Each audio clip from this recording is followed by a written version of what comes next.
నమస్తే welcome to S Cube TV అలనాటి ఆణిముత్యాలు కార్యక్రమంలో భాగంగా ఈ రోజు జయప్రద గారి జీవిత విశేషాలు పంచుకోవడానికి మనతో పాటు ఉన్నారు సీనియర్ జర్నలిస్ట్ సినీ పరిశోధకులు ఇమ్మంది రామారావు గారు. నమస్తే అండి రామారావు గారు. నమస్తే. రామారావు గారు, జయప్రద గారు అంటే తెలిసిన అమ్మాయి, రాజమండ్రి అమ్మాయి, పక్కా ఆంధ్ర అమ్మాయి అని. అసలు తన గురించి చెప్పండి, తన బాల్యం, తన ఫ్యామిలీ బ్యాక్గ్రౌండ్. జయప్రద గారు అమ్మాయి పేరు లలితా రాణి.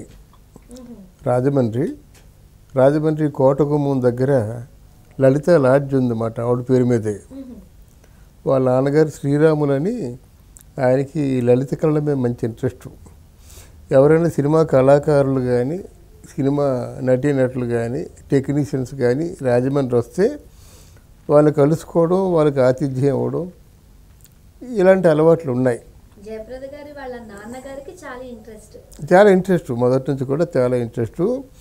ఇక్కడ రాజమండ్రిలో ఇద్దరు ఉన్నారు, ఈ శ్రీరాములు గారును ఇప్పటికీ బ్రతికే ఉన్నాడు, ఇంకొక ఆయన జిత్ మోహన్ మిత్ర అని. వీళ్ళేంటంటే సినిమా వాళ్ళకి బాగా సహకారంగా ఉంటారు. వీళ్ళు సినిమా వాళ్ళకి అన్ని విధాలు సహకరిస్తూ ఉంటారు అన్నమాట. అలా సినిమా వాళ్ళతో పరిచయాలు ఉన్న వ్యక్తే శ్రీరాములు గారు. అంటే చుట్టుపక్కల షూటింగ్స్ ఏమైనా జరుగుతూ ఉంటే వీళ్ళు హెల్ప్ చేస్తూ ఉండేవారు. ఏదైనా అవసరం పడుతుంది, అత్యవసరం పడుతుంది, అక్కడ లోకల్గా గైడెన్స్ ప్రాపర్గా ఇచ్చేవాళ్ళు ఉండరు.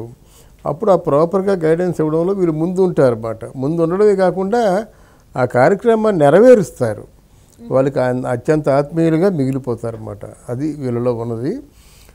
ఇప్పుడు ఈ అమ్మాయి జయప్రద లలిత పేరు చిన్నప్పటి నుంచి బాగా ఈ సంగీతం నేర్చుకుంది, నాట్యం నేర్చుకుంది. జయప్రద బాగా పాడుతుంది, మంచి సింగర్ కూడా, పాడుతుంది, పాటలు బాగా పాడుతుంది. అంటే ఒక శృతి పక్వంగా పాడుతుంది. సీతారాముల సినిమాలో పాట కూడా పాడింది బాలుతో కలిసి. ఏమండో శ్రీమతి గారు లేవండో తెల్లారింది అని చెప్పేసి బాలు అంటే, ఈ అమ్మాయి దానికి మధ్య మధ్యలో మాట్లాడుతూ పాట పాడుతుంది అన్నమాట. ఆ పాట చాలా బాగా వచ్చింది, చాలా మంచి హిట్ అయింది కూడాను. అంటే జయప్రదకి పాటలు బాగా అలవాటు, ఎప్పుడు పాడుకుంటూ ఉంటుందని చెప్పడం కోసం చెప్పానమాట. ఇది జయప్రద గారికి అంటే అక్క చెల్లెళ్ళు, అన్నదమ్ములు? ఇద్దరు అన్నదమ్ములు ఉన్నారమ్మా. తనకంటే పెద్ద అక్క హొద్ద ఉంది.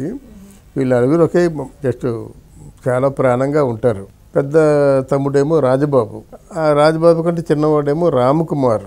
వీళ్ళిద్దరూ సినిమాల్లో కొన్నాళ్ళు చేశారు, తర్వాత మరి సినిమాలు చేయలేదు. అంటే నటించారా లేకపోతే? లేదు, హీరోలుగా చేశారమ్మా. హీరోలుగా 4-5 సినిమాలు చేశారు, ఒక్కొక్కరును చేశారు. ఇప్పుడు ఉందా, మొన్న స్మిత గురించి చెప్పుకున్నాం కదా, రాజబాబు అని. స్మిత పేరుగా చేసిన వ్యక్తి ఆయన రాజబాబు. సంగీత సినిమాలో దాసరి నారాయణరావు గారి డైరెక్షన్లో స్మిత పక్కని జోడీగా చేసిన వ్యక్తి రాజబాబు. అయితే అక్కగారు ఇండస్ట్రీలో లేరు?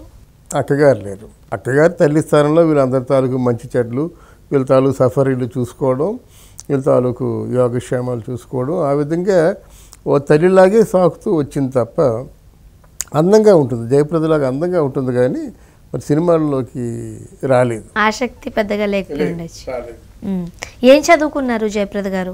జయప్రద గారు పెద్ద చదువుకోలేదమ్మా. జయప్రద గారు కూడా నాకు తెలిసి ఒక 10th క్లాస్ వరకు చదువుకున్నారు. తర్వాత ప్రపంచాన్ని చదవడం, లేకపోతే మామూలుగా పేపర్ రీడింగ్, బుక్ రీడింగ్, పుస్తకాలు చదవడం తప్ప. ఎందుకంటే 14 ఏళ్ళు వచ్చినప్పుడు వచ్చేసింది ఇండస్ట్రీకి. అప్పుడు 10th క్లాస్ కంటే ఎక్కువ చదివే అవకాశం ఉండదు, వీలు ఉండదు. పైగా ఈ చదువులో ఒక అర్ధభాగం డ్యాన్సులకి, సంగీతానికి, ఈ కార్యక్రమాలకు పోతుంది. ఇంకేం చదువుతుంది చెప్పండి.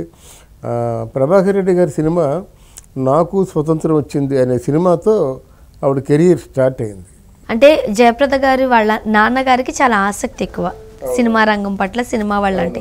సో ఆ ఆసక్తి కొలదే కూతురికి డాన్స్ నేర్పించడం, సంగీతం నేర్పించడం చేశారా, లేకపోతే నార్మల్గా ఆడపిల్ల కాబట్టి? లేదు, అంటే జయప్రద చురుకైన పిల్ల, అందంగా పుట్టిన పిల్ల. తర్వాత ఏంటంటే చూసే వాళ్ళందరూ బొమ్మలాగా ఉంది, డ్యాన్స్ నేర్పిస్తే బాగుంటుంది అని ఇలా అంటారు కదా. అలా న్యాచురల్గా అంటే వాళ్ళకి డబ్బులు కూడా, అంటే పెద్ద ఊహో అని సంపన్నులు కాకపోయినా ఒక లాడ్జింగ్ రాజమండ్రిలో ఉందంటే మామూలుగా డబ్బులు చేతులు ఆడుతాయి కదా, అలా డ్యాన్స్ అది నేర్పించారన్నమాట. జనరల్గా ఆసక్తి ఉన్న వాళ్ళు రంగస్థల పరిచయం ఉంటుంది వాళ్ళకి. సో జయప్రద గారు కూడా రంగస్థల నటేనా? రంగస్థలం అంటే డ్యాన్స్ బ్యాలెన్స్ చేసేది. డ్యాన్స్ అంటే మంచి ప్రవేశం ఉంది, డ్యాన్స్ పట్టుదలగా చేస్తుంది. డ్యాన్స్ అంటే ఒళ్ళు తెలియదు, అంత బాగా చేస్తుందన్నమాట. అలా డ్యాన్స్ వరకు రంగస్థలం పెద్ద వేదిక అయింది ఆవిడకి. మరి సినిమా ఎంట్రీ ఎట్లా జరిగింది? నాకు స్వతంత్రం వచ్చిందని ప్రభాకర్ రెడ్డి గారి ఆ పిక్చర్లో చేయడానికి వచ్చిందన్నమాట. తనంతట తానుగే వచ్చారా లేకపోతే ఎవరైనా డైరెక్టర్స్ చూసి బాగుంది అని చెప్పడం? గారు ప్రభాకర్ రెడ్డికి స్నేహితులు. ప్రభాకర్ రెడ్డి గారు సరే చూపించినట్టయితే ఈ పిక్చర్లో చిన్నపిల్ల అయిపోయింది కదా, మరి ఈ పిక్చర్లో అని చేయించారు. ఆ పిక్చర్లో నాకు స్వతంత్రం వచ్చి పిక్చర్లో చేయించినట్టయితే తర్వాత చిన్న చిన్న క్యారెక్టర్లు వేసిందన్నమాట. ఏ ఏజ్లో నుండి స్టార్ట్ అయింది? 14 ఏళ్ల నుంచి స్టార్ట్ అయింది ఆవిడ క్యారెక్టర్లు వేయడం. క్యారెక్టర్ కోసం అంటే ఎక్కువ కష్టపడలేదు మిగతా నటీమణుల్లాగా, వేషాల కోసం కానీ లేకపోతే బ్రేక్ కోసం కానీ పెద్ద కష్టపడలేదు. ఇప్పుడు జయప్రద గారు చిన్న చిన్న క్యారెక్టర్స్తోనే స్టార్ట్ చేశారు మొట్టమొదటిగా, అంటే ఒకేసారి హీరోయిన్గా కాకుండా. అలా కాదమ్మా, చిన్న చిన్న క్యారెక్టర్ కాదు, ప్రధానమైన క్యారెక్టర్లతోనే స్టార్ట్ చేశారు ఆవిడ. ఒకటి హీరోయిన్ పాత్రధారిగా చేశారన్నమాట. 14 ఏళ్ళకే నాకు స్వతంత్రం వచ్చింది. తర్వాత ఇప్పుడు ఆల్మోస్ట్ ఆల్ సిరిసిరి మూవీకి 16 years ఎంతో అయిందన్నమాట. అది సిరిసిరి మూవీ కంటే ముందు లేదు, అంతులేని కథ ఒకటి వచ్చింది, బాలచంద్ర గారి పిక్చర్ అన్నమాట. అంతులేని కథకి మనకి విశాఖపట్నం రైటరు గణేష్ పాత్ర రైటర్ అన్నమాట. దానికి తమిళ్లో సుజాత చేసింది ఆ పాత్ర. ఆ సుజాత చేసిన పాత్ర కోసం అన్వేషిస్తున్నట్టయితే ఎందుకో జయప్రద అయితే బాగుంటుంది, ఎందుకంటే సాఫ్ట్గా ఎపిరెన్స్ ఉండాలి, కళ్ళతోనే కంట్రోల్ చేయాలన్నమాట. చూడడానికి సాఫ్ట్గా ఉండాలి, కళ్ళతో అందరినీ కంట్రోల్ చేయాలన్నమాట, ఇంటి అందరినీ. ఓ వెరైటీ ఎక్స్పెరిమెంట్ చేయొచ్చేమో అని అనుకొని జయప్రదను ఎంపిక చేసుకున్నారన్నమాట. మరి మహానుభావుడు బాలచంద్ర గారు ఆ క్యారెక్టర్ ఎంత బాగా చేయించుకున్నారో అందరికీ తెలిసిన విషయమే.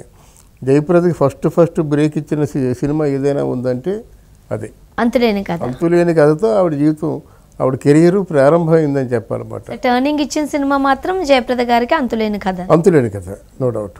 తొలినాళ్లలో అంటే తను ఇండస్ట్రీలోకి హీరోయిన్గా నిలదొక్కుకోవడానికి ఎవరు హెల్ప్ చేశారు, ఎవరు లిఫ్ట్ ఇచ్చారు? బాలచంద్ర గారు మంచి బ్రేక్ ఇచ్చినట్టు సినిమా. తర్వాత ఆవిడ అదృష్టం ఏంటంటే విశ్వనాథ్ గారి దృష్టి పడిన తర్వాత ఇంకా ఆవిడ్ని ఎలా ఫోకస్ చేయాలా అని చెప్పి ఆ విశ్వనాథ్ గతాలు మైండ్ సెట్ పూర్తిగా మారింది సిరిసిరి మూవ. అంతకుముందు జీవన జ్యోతి, జీవిత నౌక సినిమాలు చేశారు ఆయన. కానీ అలా కాకుండా అసలు ఈ సిరిసిరి మూవతోనే సెంటిమెంటుతో ఇంకా వరుసగా సిరిసిరి మూవ, సాగర సంగం, స్వాతి ముత్యం ఇవన్నీ వచ్చాయి. కానీ జయప్రద హీరోయిన్, చంద్రమోహన్ ఏమో హీరో. ఆ సినిమాలో డ్యాన్సర్ అన్నమాట. దాంతో ఆ సినిమా సూపర్ డూపర్ హిట్ అయింది. ఆ తర్వాత ఆ సినిమాలో మర్చిపోలేని విషయం ఏంటంటే, నేనున్నాను అప్పుడు, దాసరి గారి సినిమాలో షూటింగ్లో యాక్ట్ చేస్తుంది. ఎవరో టెలిగ్రామ్ పంపించారన్నమాట. అది ఎవరంటే సత్యజిత్ రే, ఆయన పెద్ద డైరెక్టర్ భారతదేశంలో.